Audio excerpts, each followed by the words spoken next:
Children and Company School. Kaya this is the school.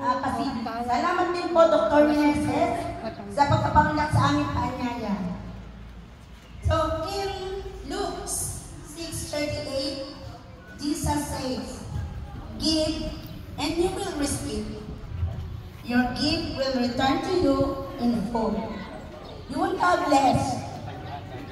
Talo ng Diyos at patuloy na gamitin sa kanyang kabasahan. Hangad po namin na dumami pa ang mga tulad nyo. Maraming salamat po muli at nawa lagi nating maalaala na mahal po. The smallest gift given with love and compassion is priceless. The power of giving is in the difference it makes and not what you receive in return.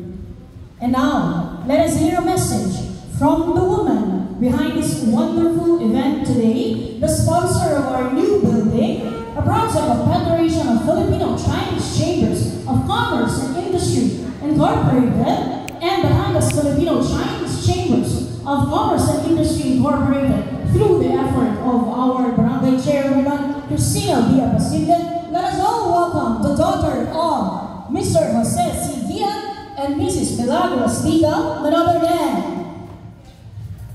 Dr. Mary Gal. A warm round of applause, please.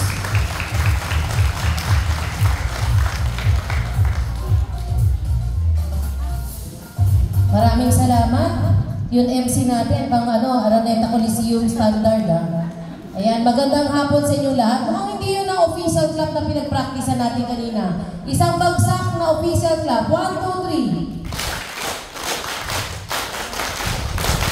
Ayun, kita nyo naman, meron na ito nakulot ang ating mga teacher. Pwede na silang sumunod. Isang bagsak, sabay-sabay tayo. 1, 2, 3.